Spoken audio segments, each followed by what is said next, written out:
ஆண்டவராகிய இயேசு கிறிஸ்துவின் நாமத்திலே கிராஸ் டிவி தொலைக்காட்சி நிகழ்ச்சிகளை பார்த்து கொண்டிருக்கிற என் அன்பு சகோதர சகோதரிகளே, இந்த புதிய ஆண்டிலும் இந்த புதிய நாள் காலை வேளையிலும் தேவ பிரசன்னத்திலிருந்து உங்களுக்கு என் அன்பின் நல்வாழ்த்துக்களை புத்தாண்டு நல்வாழ்த்துக்களையும் நான் கூறிக்கொள்கிறேன். இந்த தீர்க்க தரிசன சத்தம் நிகழ்ச்சியின் மூலமாக இந்த நாளிலும் கர்த்தர் உங்களோடு கூட பேசும்படியாக எனக்கு கொடுத்த ஒரு வார்த்தை எரேமியா தீர்க்கதரிசியின் புத்தகம் 24ஆம் அதிகாரம் 6வது வசனத்தை நான் உங்களுக்காக வாசிக்கிறேன். எரேமியா 24ஆம் அதிகாரம் 6வது வசனத்தினுடைய முதல் பகுதியை நான் வாசிக்கிறேன். அவர்களுக்கு நன்மை உண்டாக நான் என் கண்ணை அவர்கள் மேல் வைத்து, அவர்களுக்கு நன்மை உண்டாக நான் என் கண்ணை அவர்கள் மேல் வைப்பேன். யாருக்காம்? அதே 7வது வசனத்திலே நான் கர்த்தர் என்று அறியும் இருதயத்தை அவர்களுக்கு கொடுப்பேன், அவர்கள் என் ஜனமாயிருப்பார்கள், நான் அவர்களுடைய தேவனாயிருப்பேன். தன்னிடத்திலே திரும்பின தன் மக்களை கர்த்தர் நல்லவர் என்பதை ருசித்து பாருங்கள். கர்த்தரை தேடுகிற பிள்ளைகளுக்கு ஒரு நன்மையும் குறைவுபடாது. கர்த்தரை தன் தெய்வமாக கொண்ட ஜனம் பாக்கியம் உள்ளது. வேதம் பல வசனங்களை நமக்கு சுட்டி காட்டுகிறது. கர்த்தரை தன் நம்பிக்கையாக கொண்ட மனிதன் பாக்கியவான். கர்த்தரை தன் தெய்வமாக கொண்ட ஜனம் பாக்கியம் உள்ளது. ஆக தான் தெரிந்து கொண்ட மக்களை குறித்து தான் ஆண்டவர் இங்கே சொல்லுகிறார். எரேமியா 24:7 நான் கர்த்தர் என்று அறியும் இருதயத்தை அவர்களுக்கு கொடுப்பேன். அதற்கு பிறகு என்ன நடக்குமாம்? அவர்கள் என் ஜனமாயிருப்பார்கள், நான் அவர்களுக்கு தேவனாயிருப்பேன். தன் மக்களை பார்த்து தன்னை நம்புகிற தன்னையே சரணடைந்த மக்களை குறித்து தான் ஆண்டவர் சொல்லுகிறார். நான் அவர்களுக்கு நன்மை உண்டாக என் கண்ணை வைப்பேன். காரணம், இனி அவர்கள் என் மக்கள், நான் அவர்களை பார்த்து கொள்ளுவேன் என்று கர்த்தர் சொல்லுகிறார். இந்த புதிய ஆண்டிலும் கர்த்தர் உங்களுக்கு சொல்லுகிறார், உங்களுக்கு நன்மை உண்டாக கர்த்தர் உங்கள் மேல் தன் கண்ணை வைக்கப் போகிறாராம். பாலும் தேனும் ஓடும் கானான் தேசத்தை தெரிந்து கொள்ளுகிறார். எசேக்கியேல் 20ஆம் அதிகாரம் 6வது வசனத்திலே நான் பார்த்து வைத்த தேசம் என்று அதிலே ஆண்டவர் குறிப்பிடுகிறார். நான் பார்த்து வைத்த தேசம். அப்போ அப்படி ஆண்டவர் பார்த்து வைத்த ஒரு தேசம் அது கானான் தேசம். அந்த தேசத்திலே தன் மக்களை குடி வைப்பதற்கு முன்னதாக, அவர்கள் சுதந்திரித்துக் கொள்வதற்கு முன்னதாக, உபாகமத்தின் புத்தகம் 11ஆம் அதிகாரம் 12வது வசனத்திலே சொல்லுகிறார், அது உன் தேவனாகிய கர்த்தர் நான் விசாரிக்கிற தேசம், வருஷத்தின் துவக்கம் முதல் முடிவு மட்டும் எப்பொழுதும் உன் தேவனாகிய கர்த்தருடைய கண் அந்த தேசத்திலே வைக்கப்பட்டிருக்கும். என் மக்களை நான் எந்த தேசத்தில் வைக்கிறேனோ அந்த தேசத்தில் அவர்கள் குடியிருக்கும் மட்டும் அந்த நாள் முழுவதும் எப்பொழுதும் வருஷத்தின் துவக்கம் முதல் முடிவு மட்டும் என் கண் அந்த தேசத்தின் மேல், அந்த மக்கள் மேல் இருக்கும் என்று வாக்கு கொடுக்கிறார். எவ்வளவு நல்ல தேவன் பாருங்க. இந்த நாளிலும் ஆண்டவர் சொல்றார், அந்த வருஷத்தின் துவக்கம் முதல் முடிவு மட்டும் எப்பொழுதும் என் கண் உன்மேல் உன் குடும்பத்தின் மேல் இருக்கும் என்று ஆண்டவரே சொல்லுகிறார். தனிப்பட்ட விதத்திலே ஆண்டவர் சொல்லுகிறார்.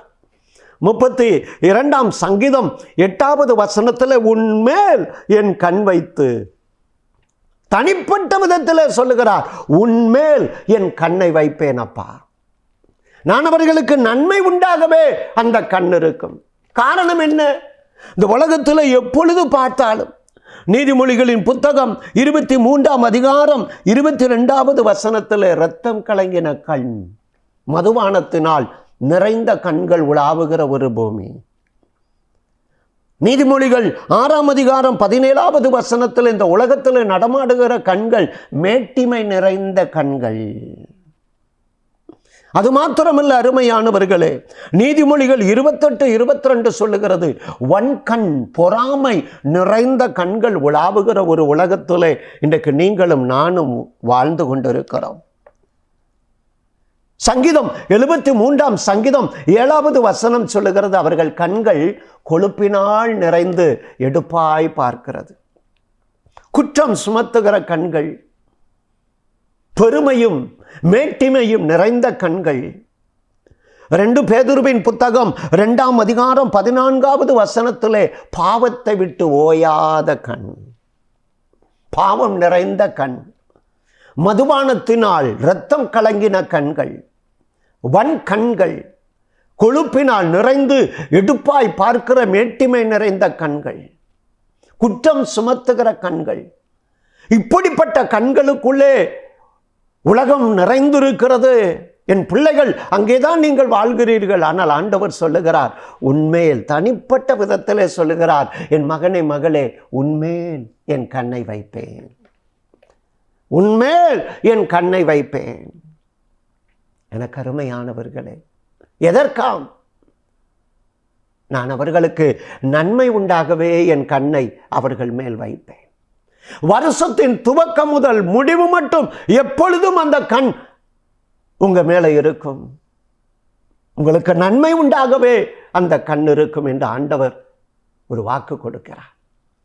உள்ளம் கலங்காதிருங்கள். ஆண்டவர் அந்த அருட்பார்வை, ஆண்டவருடைய கண் நம் மேல வைக்கும் பொழுது நம்முடைய வாழ்க்கையிலே நாம் பெற்றுக்கொள்ளுகிற ஆசீர்வாதம் தான் என்ன? கிராஸ் டிவி தொலைக்காட்சி நிகழ்ச்சிகளை பார்த்து கொண்டிருக்கிற என் அன்பு சகோதர சகோதரிகளே, கர்த்தர் உங்களோடு கூட பேசி கொண்டிருக்கிறார். ஆண்டவர் தன்னுடைய கண்ணை அவர்களுக்கு நன்மை உண்டாக என் கண்ணை என் பிள்ளைகள் மேல் வைப்பேன் என்று சொல்லும் பொழுது என்ன நன்மைகள் நமக்கு உண்டாகிறது? லூக்காவின் சுவிசேஷம் 4ஆம் அதிகாரம் 40வது வசனத்திலே ஆண்டவருடைய கண் நம் மேல் வைக்கப்படும் பொழுது நான் அவர்களுக்கு நன்மை உண்டாக என் கண்ணை வைப்பேன் என்று சொல்லுகிறாரே, அந்த கண் நம் மேல வரும் பொழுது நாம் பெற்றுக்கொள்ளுகிற ஆசீர்வாதம் என்ன? முதலாவது ஒரு நன்மை, தேவைகளை சந்திக்க அவர் கண் வைக்கிறாராம். நம்முடைய தேவைகளை, வாழ்வாதாரம், இந்த புதிய ஆண்டு 2026 உங்களுடைய தேவைகளை அறிந்து செயல்படுகிற ஒரு ஆண்டவர். நான் அவர்களுக்கு நன்மை உண்டாக என் கண்ணை வைக்கப் போகிறேன். முதலாவது, அவர் தேவைகளை, உங்கள் தேவைகளை சந்தித்து அருளி செய்து ஆசீர்வதிப்பதற்காக உங்கள் மேல் கண்ணை வைக்கப் போகிறாராம். பரிசுத்த லூக்காவின் சுவிசேஷம் 4ஆம் அதிகாரம் 40வது வசனத்திலே, சூரியன் அஸ்தமித்த பொழுது ஜனங்கள் எல்லாரும் தங்களுக்குள்ளே பல பல வியாதிகளால் வருத்தப்பட்டவர்களை இயேசுவினிடத்தில் கொண்டு வந்தார்கள். அவர்கள் ஒவ்வொருவர் மேலும் இயேசு தம்முடைய கைகளை வைத்து அவர்களை சொஸ்தமாக்கினார். அருமையானவர்களே, திரளான ஜனங்கள் ஆண்டவருடைய வார்த்தையை கேட்கும்படி வருகிறார்கள். யோவான் 6ஆம் அதிகாரத்தில் கூட நீங்கள் அதை பார்க்க முடியும். திரளான ஜனங்கள் ஆண்டவரை தேடி வருகிறார்கள். அவருடைய வாயிலிருந்து வார்த்தையை பெற்றுக்கொள்ளும்படியாக ஜனங்கள் அங்கே வருகிறார்கள். அப்பொழுது 5வது வசனம், யோவான் 6:5, இயேசு தம்முடைய கண்களை ஏறெடுத்து திரளான ஜனங்கள் தம்மிடத்தில் வருகிறதை கண்டு இவர்கள் சாப்பிடத்தக்கதாக அப்பங்களை எங்கே கொள்ளலாம் என்று பிலிப்பு என்கிற தன் சீடனிடத்தில் கேட்கிறானாம். தன்னிடத்திலே ஜனங்கள் தன் வார்த்தையை கேட்க வரும் பொழுதே, ஐயோ, என்னிடத்திலே என் பாதத்திலே நேரம் காலம் தெரியாமல் இவர்கள் அப்படியே என் உபதேசத்தை கேட்பார்களே, இவர்கள் வழியிலே சோர்ந்து போய் விடுவார்களே, திரும்பி செல்லும் பொழுது இவர்களை இப்படியே அனுப்பிவிட எனக்கு மனசில்லை. இவர்கள் வழியிலே சோர்ந்து போய் விடுவார்கள். இவர்களில் சிலர் தூரத்திலிருந்து வந்தவர்கள் அல்லவா? எல்லாம் ஆண்டவருக்கு தெரியும். அருமையானவர்களே, எல்லாம் தெரியும். அதனால திரளான ஜனங்கள் வந்தவுடனே அந்த யோவான் 6ஆம் அதிகாரத்தில் 5வது வசனத்தில் தன் கண்களை ஏறெடுத்து திரளான ஜனங்களை கண்டவுடனே மனதுருகுகிறார். அவர்களுடைய வயிற்று பசியை நான் ஆற்ற வேண்டுமே, அவர்களுடைய தேவைகளை நான் சந்திக்க வேண்டுமே என்று முன்னதாகவே அவர்களுக்காக அக்கறை கொண்டு ஆயத்தம் பண்ண ஆரம்பிக்கிறார். திரளான ஜனங்கள். அதைத்தான் லூக்கா 4:40 பார்க்கிறோம். அநேக வியாதியஸ்தர்கள், பிசாசின் பிடியில் அகப்பட்டவர்கள், பல தேவைகள். ஆண்டவர் தொட்டால் ஒழிய, ஆண்டவர் ஆசீர்வதித்தால் ஒழிய எனக்கு இந்த நாளிலே விமோசனம் இல்லை என்று சொல்லி ஆண்டவரை தேடி ஜனங்கள் வருகிறார்கள். வேதம் சொல்லுகிறது, அவர்கள் ஒவ்வொருவர் மேலும், தனிப்பட்ட விதத்தில் ஒவ்வொருவர் மேலும் ஆண்டவர் கைகளை வைத்தாராம். அவர்களுக்கு சுகம், தேவைப்பட்டவர்களுக்கு சுகம், சரீரத்திலே உடல் நலம், வியாதியின் பிடியிலிருந்து அவர்கள் சுகமாகிறார்கள். பிசாசின் பிடியில் அகப்பட்டவர்கள் விடுதலையாகிறார்கள். ஒவ்வொருவரும் சந்தோஷத்தோடு திரும்பி செல்லுகிறார்கள். இந்த காலை வேளையிலும் இந்த தீர்க்க தரிசன சத்தம் நிகழ்ச்சியை கேட்டுக்கொண்டிருக்கிற என் அன்பு சகோதர சகோதரிகளே, ஆண்டவருடைய அருட்பார்வை, நான் அவர்களுக்கு நன்மை உண்டாக என் கண்ணை வைப்பேன். காரணம், நான் கர்த்தர் என்று அறியும் ஒரு இருதயத்தை நான் அவர்களுக்கு கொடுத்து விட்டேன். அவர்கள் இனி என்னுடைய ஜனம், நான் அவர்களுடைய தேவன். அந்த தகப்பனுக்கு தன் பிள்ளைகளுடைய தேவைகள் தெரியும்.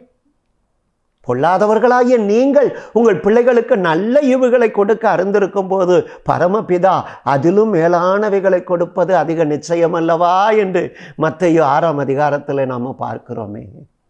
அருமையானவர்களே, ஒரு நாள் வேதத்திலே லூக்கா 22:35 லூக்கா 22:35 பேதுரு என்கிற தன்னுடைய சீசனை அழைக்கிறார். பேதுரு, என்னையே நம்பி என்னையே கதி சதமென்று வந்தாயிரே, உன்னுடைய தொழிலையெல்லாம் விட்டுவிட்டு நான் அழைத்த பொழுது என்னை நம்பி வந்தாயே ஊழியத்திற்கு. நீ பணப்பையும் சாமான் பையும் இல்லாமல் உன்னை ஊழியத்திற்கு நான் அனுப்பினேனே, உனக்கு ஏதாயிலும் அந்த நாட்களில் குறைவாய் இருந்ததாப்பா என்று கேட்கிறார்.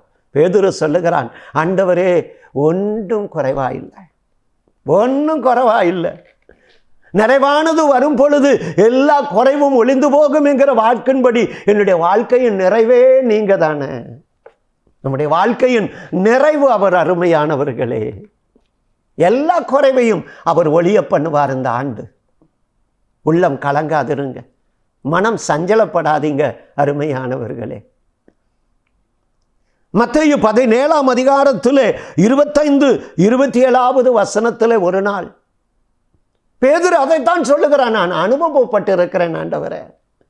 ஒரு நாள் கப்பர்நகூம் என்கிற பட்டணத்திலே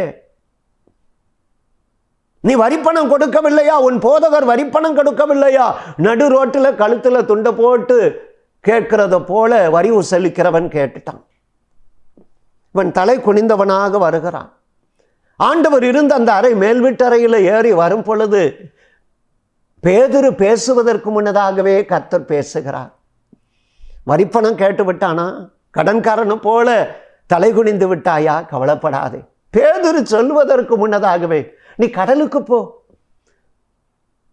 ஒரு கோலை எடுத்துக்கொண்டு, ஒரு குச்சியை எடுத்துக்கொண்டு போ, தூண்டில போடு, முதலாவது அகப்படுகிற ஒரு மீனின் வாயில வெள்ளிப்பணம் இருக்கும், உனக்காக எனக்காக அடைத்து தீர்.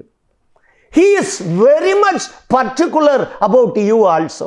நம் ஒவ்வொருவரை குறித்தும் அக்கறை உள்ளவர். எனக்காகவும் உனக்காகவும் அந்த மீன் வாயிலிருந்து வருகிற வெள்ளிப்பணத்தை எடுத்து அடைத்து விடப்பா. ஆண்டவர் வழி உண்டாக்குவார் அருமையானவர்களே. ஆகவே தான் பேதுரு சொல்லுகிறான், ஆண்டவரே, ஒன்றும் குறைவாயிருக்கவில்லை, ஆண்டவரே, ஒன்றும் குறைவாயிருக்கவில்லை. அருமையானவர்களே, ஒன்றும் குறைபட மாட்டார். அப்போஸ்தலர் 4:35 சொல்லுகிறது, பரிசுத்த ஆவியானவர் ஊற்றப்பட்ட அந்த எழுப்புதலின் நாட்கள் அப்போஸ்தலர்கள் காலத்திலும் அவர்களுக்கு ஒன்றும் குறைவா இருக்கவே இல்லையா, எல்லாம் பரிபூரணமா இருந்தது. அவர்களுக்கு ஒன்றுமே குறைவுபடவில்லை என்று வேதம் சொல்லுகிறது. பழைய ஏற்பாட்டிலே மோசையின் தலைமையிலே தன் மக்களை 20-25 லட்சம் மக்களுக்கு மேல வழி நடத்தும் பொழுது, உபாகமத்தின் புத்தகம் 2 அதிகாரம் 7 வசனம், 8 அதிகாரம் 4 வசனம் சொல்லுகிறது, அவர்களுக்கு ஒன்றும் குறைவா இல்லை.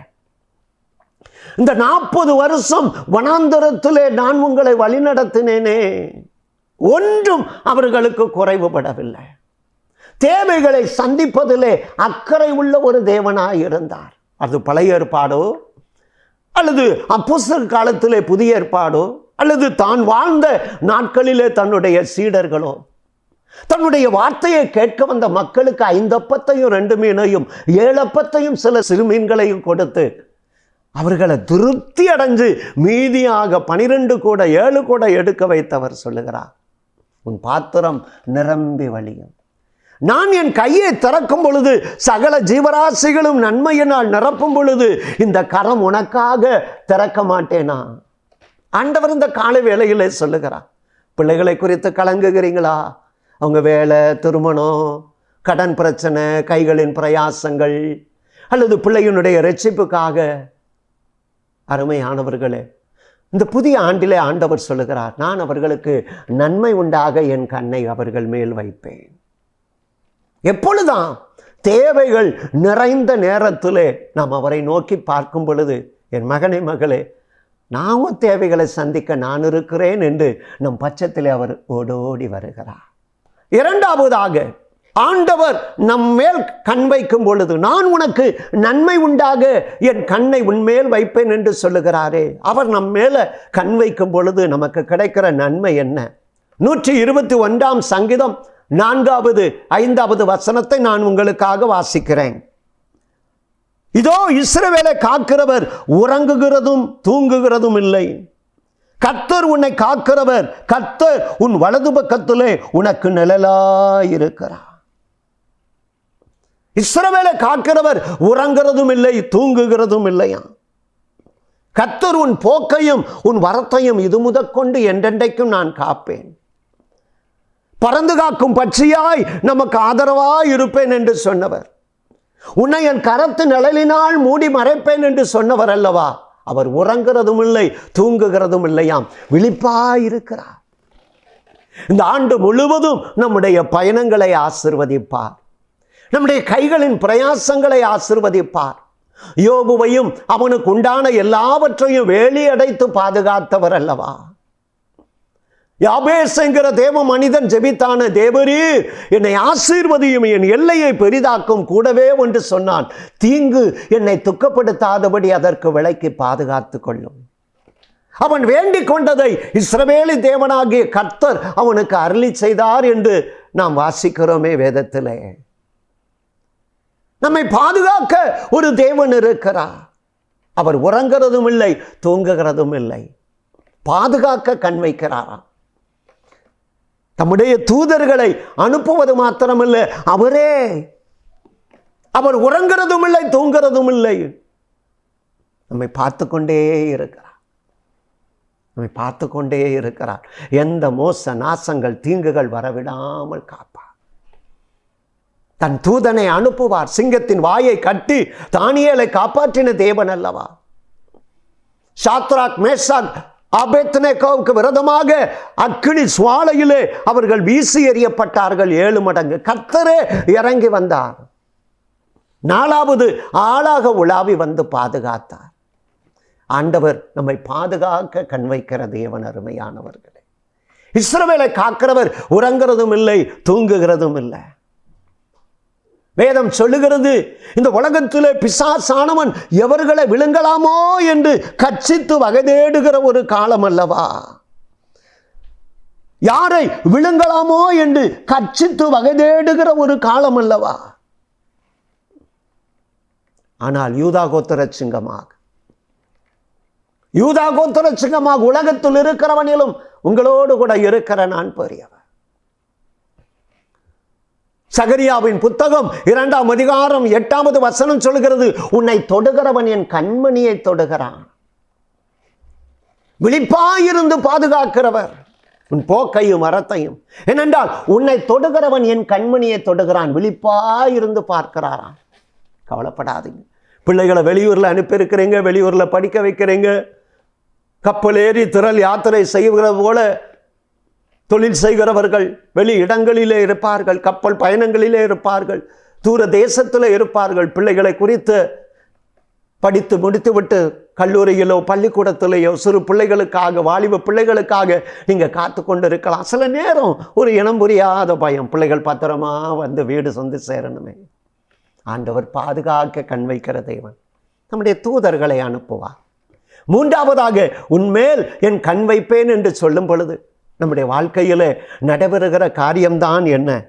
எசேக்கியேல் தீர்க்கதரிசி என் புத்தகத்திற்கு வரும் பொழுது அங்கே வேதத்திலே 36ஆம் அதிகாரம் 9வது 11வது வசனத்திலே, நான் உங்கள் பட்சத்திலிருந்து உங்களை கண்ணோக்குவேன். எசேக்கியேல் 36:11 எதற்கு என்று சொல்லுகிறார்? உனக்கு நற்சீர் உண்டாக பண்ணுவேன், முந்தின சீரை பார்க்கிலும் நான் உனக்கு நற்சீர் உண்டாக பண்ணுவேன் என்று. உன்மேல் என் கண் வைப்பேன் என்று சொல்லும் பொழுது, நன்மை உண்டாக கண் வைப்பேன் என்று சொல்லும் பொழுது ஆண்டவர் இங்கே என்ன சொல்லுகிறார்? நான் உன் பட்சத்திலிருந்து உன்னை கண்ணோக்க போகிறேன். இந்த ஆண்டு எதற்கு? முந்தின சீரை பார்க்கலும் உன்னுடைய பிந்தின சீர் நற்சீராக இருக்கும். முந்தின ஆலயத்தின் மகிமையை காட்டிலும் பிந்தின ஆலயத்தின் மகிமை மிகவும் பெரியதா இருந்தது என்று வேதம் வாசிக்கவில்லையா? கானா ஒரு கல்யாண வீட்டிலே நீர் இதுவரைக்கும் நல்ல ரசத்தை வைத்திருந்தேரே, எந்த மனிதனும் ருசியுள்ளதை முதலாவது கொடுத்து ருசி குறைந்ததை பிந்தி தருவான், கடைசி வரைக்கும் நல்ல ரசத்தை. அதைத்தான் இங்கே சங்கீதத்தின் புத்தகம் 40ஆம் சங்கீதம் 17வது வசனத்தில், நான் சிறுமையும் எளிமையுமானவனாயிருந்தேன், கர்த்தரோ என் மேல் நினைவாயிருக்கிறேன். இன்னும் எல்லாருக்கும் இளையவன் ஒருத்தன் இருக்கிறான். 1 சாமுவேலின் புத்தகம் 16ஆம் அதிகாரத்தில் தீர்க்கதரிசி வருகிறார். சாமுவேல் தீர்க்கதரிசி, ஆண்டவர் ராஜாவாக தெரிந்து கொண்டவன் அந்த குடும்பத்தில் இருக்கிறான். 7 பிள்ளைகளை தகப்பன் ஈசாய் அனுப்புறான். 7 பிள்ளைகளையும் ஆண்டவர் இல்லை என்று சொல்லிவிடுகிறார். அப்பொழுது சாமுவேல் கேட்கிறான் அந்த குடும்பத்து தலைவன் ஈசாயின் இடத்துல, உன் பிள்ளைகள் இவ்வளவுதானா, இன்னும் வேற யாராகிலும் இருக்கிறார்களா? அப்பொழுது சொல்லுகிறான், இன்னும் எல்லாருக்கும் இளைய ஒருத்தன் இருக்கிறான், அவன் வனாந்தரத்தில் ஆடு மேய்த்து கொண்டு இருக்கிறான், அழைத்து வா. வந்த பொழுது கர்த்தர் சொல்லுகிறார், இவன் தான், இவனை அபிஷேகம் பண்ணு. அதைத்தான் இங்கே தாவீது சுட்டி காட்டுகிறான். நான் சிறுமையும் எளிமையுமாய் இருந்தேன், கர்த்தர் என் மேல் நினைவாயிருந்தா. இந்த ஆண்டு உங்களை உயர்த்துவதற்கு கர்த்தர் கண்ணோக்கமாயிருப்பார். 2 சாமுவேலின் புத்தகம் 9ஆம் அதிகாரம் 8வது வசனத்திலே,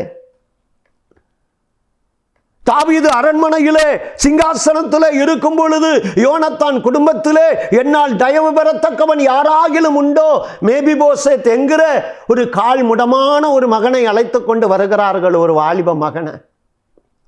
அவனுக்கு ஒரு உயர்வை தாவீது கொடுக்கிறார். நித்தம் என் பந்தியிலே நீ அப்பம் புசிப்பாய், நித்தம் என் பந்தியிலே நீ அப்பம் புசிப்பாய். அழகில் சிறந்த அப்சலோம், ஞானத்தில் சிறந்த சாலமோன், வீரத்தில் சிறந்த அம்னோன், என் பிள்ளைகள் இளவரசர்கள் பந்தி இருக்கிற இந்த இடத்திலே உன்னையும் நான் வைக்கிறேன் அப்பா. அந்த 2 சாமுவேல் 9ஆம் அதிகாரம் 8வது வசனத்திலே அந்த மேவிபோசேத் சொல்லுகிறான், செத்த நாயை போல இருக்கிற என்னை நீர் நோக்கி பார்ப்பதற்கு நான் எம்மாத்திரம் என்று சொல்லுகிறான். தாவீது சொல்லுகிறான், நான் கடந்து வந்த பாதையும் அப்படித்தானப்பா, நான் கடந்து வந்த பாதையும் அப்படித்தான். 1 சாமுவேலின் புத்தகம் 18ஆம் அதிகாரம் 1 முதல் 3 வரைக்கும் வாசிக்கும் பொழுது,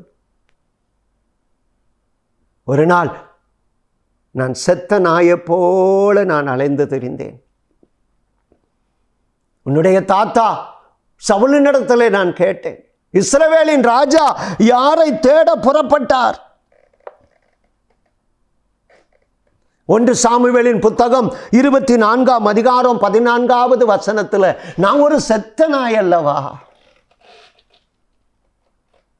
முற்பகல் செய்வது பிற்பகல் விளையுமா? இந்த தாவீது ஒரு நாள் இந்த மேபிபோசேத் என்கிற இவனுடைய தாத்தா அன்னைக்கு ராஜாவாக இருக்கிறான், சவுலினிடத்திலே கதறுகிறான், நான் ஒரு செத்த நாய் அல்லவா, இஸ்ரவேலின் ராஜா சவுலே, நீர் யாரை தேட புறப்பட்டீர் என்று சொல்லி. காலங்கள் மாறுகிறது, வரலாறு மாறுகிறது, திரும்புகிறது. இந்த சவுலினுடைய பேரப்பிள்ளை தாவீதை பார்த்து சொல்லுகிறான், இப்பொழுது நான் ஒரு செத்த நாய், என்னை நோக்கி பார்ப்பதற்கு நான் மாத்திரம். தாவீது சொல்லுகிறான், உன் தாத்தாட்ட ஒரு நாள் நானும் அப்படித்தாண்டா செத்த நாயின்னு சொல்லி புலம்புனேன். இந்த செத்த நாய் இந்த செத்த நாய்க்கு உதவி செய்து போடா அப்படின்னு சொல்லி அனுப்புகிறான். ஏசாயா 53ஆம் அதிகாரம் 3வது வசனம் சொல்லுகிறது, நம் ஆண்டவராகிய இயேசு கிறிஸ்துவை குறித்த தீர்க்க தரிசனமாக, அவர் அசட்டை பண்ணப்பட்டவரும் மனிதனால் புறக்கணிக்கப்பட்டவருமாயிருந்தார். இந்த காலை வேளையிலும் உங்கள் பிள்ளைகள் மேன்மையடைய முடியாமல் அசட்டை பண்ணப்பட்டு மனிதர்களால் புறக்கணிக்கப்பட்டவர்களாய் இருக்கலாம். கர்த்தர் சொல்கிறார், நான் அவர்களுக்கு நன்மை உண்டாக என் கண்ணை வைப்பேன். எதற்காம்? சிறுமையும் எளிமையுமான பிள்ளைகளை நான் உயர்த்துவேன். எவரையும் மேன்மைப்படுத்த என் கரத்தினால் ஆகும், எவரையும் பலப்படுத்த என்னுடைய கரத்தினால் ஆகும். 1 நாளாகமம் 29:12 நாம் அதை வாசிக்க முடியும். ஒரே ஒரு வசனத்தை உங்களுக்கு முன்னதாக காட்டுகிறேன். யோபு 33:26. எல்லாரும் எடுத்துக்கொள்ளுங்க. யோபு 33:26. அவன் தேவனை நோக்கி விண்ணப்பம் பண்ணும் பொழுது அவன் அவருடைய சமூகத்தை கெம்பீரத்தோடு பார்க்கும்படி அவர் அவன் மேல் பிரியமாகி அந்த மனுஷனுக்கு அவனுடைய நீதியின் பலனை கொடுப்பார். கர்த்தரை நோக்கி பார்க்கும் பொழுது தன் பிள்ளைகள் மேல் அவர் பிரியமாகி அவனுக்கு நீதியின் பலனை கொடுப்பாராம். இந்த புதிய ஆண்டிலும் கிராஸ் டிவி நிகழ்ச்சிகளை பார்த்து கொண்டிருக்கிற, தீர்க்க தரிசன சத்தம் என்கிற நிகழ்ச்சியை பார்த்து கொண்டிருக்கிற என் அன்பு சகோதர சகோதரிகளே, நீதியின் பலனை கர்த்தர் உங்களுக்கு தருவார். நாம் அவரை நோக்கி பார்க்கலாம். நான் அவர்களுக்கு நன்மை உண்டாக என் கண்ணை வைப்பேன் என்று சொன்னவர்களை நோக்கி பார்ப்போம்.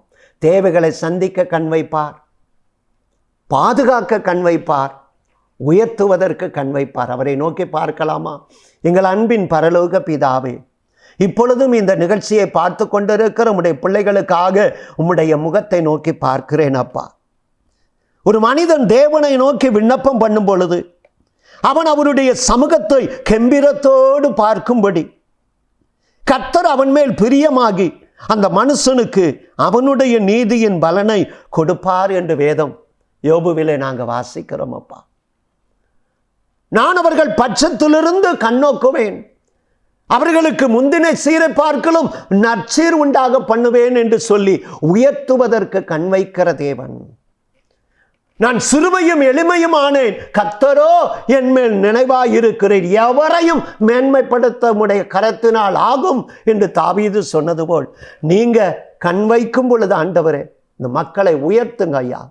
தொழிலிலே அவர்களை மேன்மைப்படுத்துங்க, படிப்பிலே மேன்மைப்படுத்துங்க, சமுதாயத்தில் மேன்மைப்படுத்துங்க, கைகளின் பிரயாசங்களை ஆசீர்வதிங்கப்பா. தேவைகளை சந்தித்து அவர்களை கண்ணோக்கமாயிருந்து ஆசீர்வதிக்கிறவர். இந்த ஆண்டிலே உடைய பிள்ளைகளுக்கு பல தேவைகள் இருக்கலாம். குடும்பத்தின் பிள்ளைகளுடைய ரட்சிப்புக்காக ஜெபித்து வருகிறாங்க. கடன் மாறணும், வியாதி நோய்கள் மாறணும். ஆண்டவரே, பிள்ளைகளுக்கு திருமண காரியங்கள் கைகூடி வர வேண்டும். ஒவ்வொருவருக்கும் ஒவ்வொரு நாளும் தேவைகள் உண்டு. அந்தந்த நாளுக்கு அந்தந்த பாடு போதும் என்று சொன்னீங்க. இவைகளெல்லாம் உங்களுக்கு வேண்டியவைகள் என்று பரமபிதா அறிந்திருக்கிறவர். இந்த நாளிலும் உடைய பிள்ளைகள் குடும்பத்தில் என்ன தேவை, மன சந்தோஷம் சமாதானம் அவர்கள் நிறைவாய் பெற்றுக்கொள்ளும்படியாக நித்திய மகிழ்ச்சி அவர்கள் தலைமையில் இருக்கட்டும். இந்த நாளிலே வாட்டுகிற சஞ்சலம் தவிப்புகள் விலகி போகும்படி அவர்களுடைய குறைவுகளை உங்கள் கையை திறந்து நிறைவாக்கிருங்கப்பா. சுகம் உண்டாகட்டும், செழிப்பு உண்டாகட்டும், சமாதானம் உண்டாகட்டும், சந்தோஷம் உண்டாகட்டும், ரட்சிப்பு உண்டாகட்டும். அவர்கள் பாத்திரம் நிரம்பி வழியட்டும். இந்த ஆண்டு முழுவதும் இஸ்ரவேலை காக்கிறவர் உறங்குறதும் இல்லை, தூங்குறதும் இல்லை. உன்னை தொடுகிறவன் என் கண்மணியை தொடுகிறான். வழிகள் எல்லாம் காக்கும்படி போக்கையும் வரத்தையும் ஆசீர்வதிக்கிறவர். வலது பக்கத்தில் எங்களுக்கு நிழலாய் இருந்து பகலிலே வெயிலோ இரவிலே நிலவோ சேதப்படுத்தாதபடி, எந்த தீங்கும் உடைய பிள்ளைகளை துக்கப்படுத்தாதபடி ஆண்டவரே பாதுகாக்க கண் வைக்கிற தேவன் அல்லவா. இந்த 3 ஆசீர்வாதங்களை உடைய பிள்ளைகளுக்கு நீங்க கண் வச்சு இந்த ஆண்டு முழுவதும் கொடுத்துருங்கப்பா. தேவைகளை சந்திக்க கண் வைக்கிறவர், பாதுகாக்க கண் வைக்கிறவர், உயர்த்துவதற்கு கண் வைக்கிறவர். இந்த 3 ஆசீர்வாதங்களும் உடைய கரத்தின் பார்வையினால், உடைய கரத்தின் ஆசீர்வாதத்தினால், உம்முடைய அருள் பார்வையினால் இந்த நிகழ்ச்சிகளை பார்க்கிற உம்முடைய பிள்ளைகளுக்கு உண்டாகட்டும். நல்ல நாட்களை காண, நல்ல செய்திகளை கேட்க கிருபைதாங்க.